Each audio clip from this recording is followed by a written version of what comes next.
Well, good morning.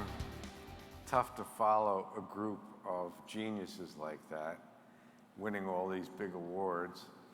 I want to talk to you first about the creative process. So actually, when I thought about this talk, I thought about it in two ways. I could stand here as a visionary, and by the way, I used to be a crass businessman, but once I retired as chairman and CEO of a public company, I became a visionary. So that's the definition. Anyway, but I want to talk to you about the creative process a little bit before I get into the detail. So the creative process, it breaks down into four segments. The first is discovery. Discovery is rare. And I'll give you an example from your industry in a minute, but there are very few true discoveries. Next up is invention. And again, once somebody discovers something, then the question is, can they invent something with it? And I'll come to that in a minute. The sweet spot is innovation. All of us in this room, if we're doing a great job, we're innovating. And I'll give you great examples. And then finally, what happens a lot is improvements. So let me begin by exemplifying this with semiconductors. And there's, some things are lost in history. So when were semiconductors first noticed? Some people believe it was Volta in the 1700s who noticed that certain materials under different temperature and other conditions would or would not conduct electricity. Faraday in the 1800s rediscovered the same thing. So that is a discovery. Was it useful at that time? No. What made it become useful was an invention. And that invention was the transistor. So, as in most cases, although sometimes there's one named inventor, it's all about a team. And there's a lot of teamwork that I'm sure goes on within your business. So a team at Bell Labs realized that if they tickled a semiconductor in a certain way, they could make current flow or not. And the first thing they did with it was create an amplifier, and then very quickly they figured out that they could create a logical gate, an on-off binary gate. And so that was, we go from 1780s to 1947, but then once that invention was done, then the floodgates are open, and the first integrated circuits came out around 1960. So these were logic gates, they were amplifiers, but typically they were very simple. And then came the fourth stage, which was improvements. And the improvements were microprocessors. So once you figure out in this creative process that I could put one transistor in a package, 1947, then the next step is to figure out I could put more than one transistor in a package, and I could add other things and make it a circuit. And then finally comes this vast lot of improvement where we double the capacity every 2 years, and we have microprocessors now. I was just chatting before this. In the early days, this far back, I worked on the Intel 4004. So that will date me. And we also made handheld games using calculator chips. Some of you may be old enough to remember a little handheld football game. And that was a game that one of my companies produced. And we did it with a calculator chip and a calculator display, and we sold millions of that game. Anyway, that is the creative process. So how does that apply to the real world? And this is one of my favorite quotes. A lot of people don't know what they want until you show it to them. This is such an absolute truism in every industry, and Steve Jobs was brilliant for knowing what to show people. So now I'm going to switch gears if I can. And I'm very wordy, and I don't see my time clock I'm supposed to have. Oh, there it is. Okay. So I'm doing okay on time so far. He was the ultimate marketeer. He was not the ultimate technical guy, but he knew how to take technology and apply it to things that he knew people wanted before they even knew they wanted them. And that is true in so many industries. So I want to now switch gears and talk about the casino industry. I've been involved in the casino industry for probably about 25 years. I got into the industry by starting a company to write software for slot machines. I chose the industry because, frankly, there's a lot of money in the slot machine business. And anyway, I learned to love the business because there's technology combined with psychology and sociology and what makes people tick. And the vast majority of people like to gamble. So I want to take you through a chronology. The oldest form of gambling, it's in the Bible, it's on cave drawings, was dice. And so we know of cubicle dice, true dice, at least 5,000 years ago. We know of true casino dice play in the ruins of Pompeii. We also know that in the ruins of Pompeii, just as an aside, they found loaded dice. So cheating goes back just as far as casinos. And I love the history of gambling, and there's some great examples. So now nothing happened. There was no innovation, again, until several thousand years later, when playing cards began to appear in Europe, and dice, and you see the little footnote, tiles appeared in China. So these were the origins of card games and dominoes and pai gow poker and so on. And on an evolutionary basis, as far as automation, cards were hand-painted, typically by monks in monasteries, the original cards. And there's an apocryphal, I think, story that when Gutenberg, is that name familiar? Gutenberg invented a printing press that was known for having movable type. So that was his great invention. And there is a story that says the same year he printed the original Gutenberg Bibles, he printed playing cards on his printing machine. Whether it's true or not, they became printed. But so there's the second innovation. Now we have to move to the 1700s for wheel games. Wheel games were invented by two mathematicians, two very famous mathematicians. So the roulette wheel was invented by Blaise Pascal, who, if you studied any mathematics, he is the father of probability theory, very famous mathematician. And roulette became all the rage. And then the fourth historic step was the slot machine. So the slot machine actually was the first form. Now, what does this have to do with automation? What's this guy talking about? Well, this was the first form of automated gambling. You didn't need a dealer. All you needed was a machine. 1898. So now we're not guessing at a general date. In 1898, the very first slot machine appeared. And obviously, these were inventions or innovations, depending on how you look at it.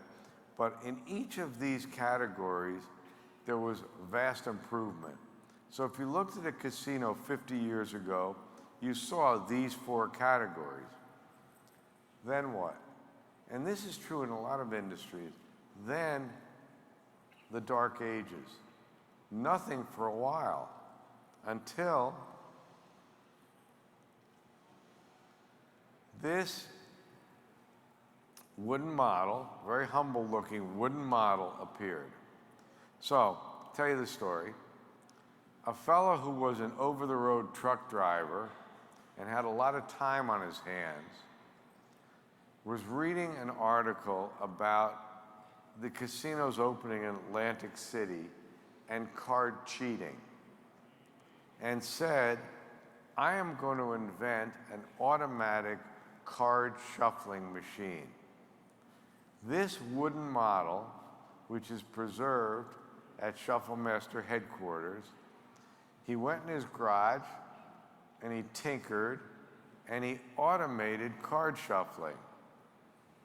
Now, the way he did it was brute force, meaning in this wooden model, there's all kinds of widgets and gears and a little bit of intelligence.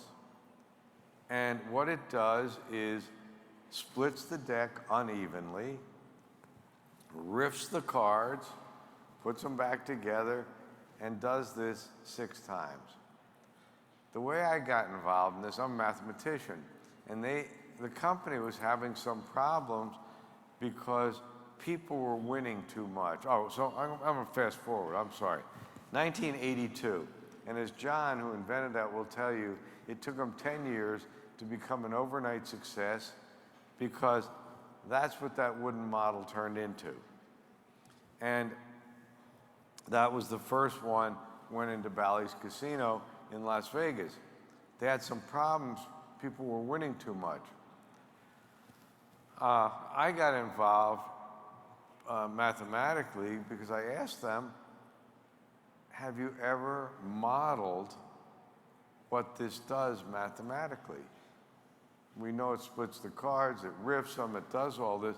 Do you have a mathematical model of it that I could look at? And they said, what? So I went that evening, I wrote a model of how the shuffler works and discovered that it didn't split and riff the cards enough times. And if they added one more split and riff, then the cards really were random. My big contribution to that first generation shuffler. Now, what made that important, and by the way, automating card shuffling, if you look in casinos today, is the norm.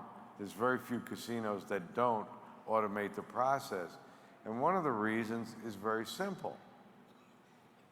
And it led to the creation of specialty table games. So we had blackjack, there was a game called Faro, but it was too easy to cheat. There were very few card games, baccarat. But no card game paid more than about even money or 3-2. Think about this, and think about human nature. We're taking a deck of cards and putting it in the hands of an individual to shuffle, and there is a potential in a game like Caribbean Stud Poker for a $1 wager to win $25,000. Not that a dealer would be larcenous. It's, of course, unlikely. But there might be that one dealer, just like there's that one NBA referee who didn't call the games fairly. There might be one dealer who would deal his cousin the $25,000 hand. So, and this is always corollary when things get invented. There's always those, hopefully, there are unintended but lucky consequences that because you had an automatic machine, you couldn't rig the deck, and hence you could start to offer jackpots. This opened the market for all of these proprietary or specialty games. And there was a a flurry of activity starting in the late 80s of people patenting new games. And all those new games featured big jackpots. And so without the shuffler, without automating that process, this entire category could not possibly exist. Probably the end of that story. So once I ended up taking over the company, and I had a big staff of designers, and we got rid of the original design, which put a lot of wear and tear on the cards, and we went to fully automating things. So there's a random number generator. The cards don't actually touch themselves anymore in the machine. There's a random number generator that just reorders the deck and puts the cards in that order, doesn't physically touch the edges of the cards, makes them last longer. That's the improvement phase of any creative process. The machines you'll see out in the casinos while you're here in Las Vegas are third and fourth generation. They're extremely sophisticated. They read the cards, they know the hands. If a jackpot hand hits, you can go back on a little screen and verify the hand was actually dealt out. Has all of those features. But all of it came from that creative moment, that wooden model that a truck driver built in his garage. And to me, that's the beauty of this category that you work in. Anybody can think how to automate, and then you have all the technology in the world to make it happen. So, in our evolutionary chart, we get to add specialty table games. 5 categories, and the question is, what's next? What's next is a natural in our era, and that is all gambling up until then, other than slot machines were always automated. But all other forms of gambling involved individuals dealing, individuals placing bets. No other part of the process was automated. And conventional wisdom said players have to have chips, they have to actually see the cards, until oh, I'm sorry, you're hitting the wrong button, no wonder. Until the most recent piece, and that was automating traditional casino games. So if you walk into casinos today, one or both of the wagering and decision-making is done on an automated basis. Now this leads to tremendous efficiencies of scale, and I'll show you 3 examples. This is impressive, and I think this is somewhere in Pennsylvania. This is a baccarat game, and you have somewhere buried in, where you can't even see it in the picture, are dealers actually dealing baccarat. And these hundreds of terminals are all wagering on that baccarat game. If you go to Macau and you go to Lisboa Casino, which was very famous, the top floor of Lisboa is a stadium, I think 400 seats, and in the center there are 4 dealers dealing baccarat, and you could sit at a terminal and bet on any or all of those 4 games. And they fill that room every day, and the entire process, even reading the cards, so they have cameras that read the cards, determine the outcomes. The dealers are just barely necessary, and in some cases they automate that too.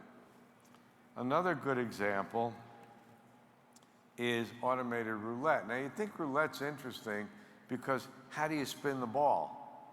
But the way that this is automated, the whole wheel, and by the way, think of the amount of balance, it has to be perfectly balanced and so on, but the wheel drops down inside the center of the box and the ball falls out, The wheel comes back up, the ball comes up on a track and is spun. So it's a very clever, I mean, it's rudimentary robotics combined with automation and automated wagering. And then, since my time is up, this is the cutest. Dice have to be made very precisely so that they won't favor any one side. So as simple-minded as this looks, this is automated dice. And in this case, again, multiple wagering. Hey, you can have as many terminals as you want, but again, it's just like one of those kids' popper games. You know, the thing starts to shake, the dice start to pop around, and at the end they come to rest, and it's fully automated. So here's the thing, and then I'll finish with this. Less than 40 years ago, we only had 4 categories in the gaming industry. And then, and that had been the existing categories mostly for thousands of years. And then, all of a sudden, there's this burst of activity, big burst of activity, which brings us to where we are today. Now we got the automated machines. And then finally, the question that in my program at UNLV we try to answer, and that is, what's next? Now here's what I do know.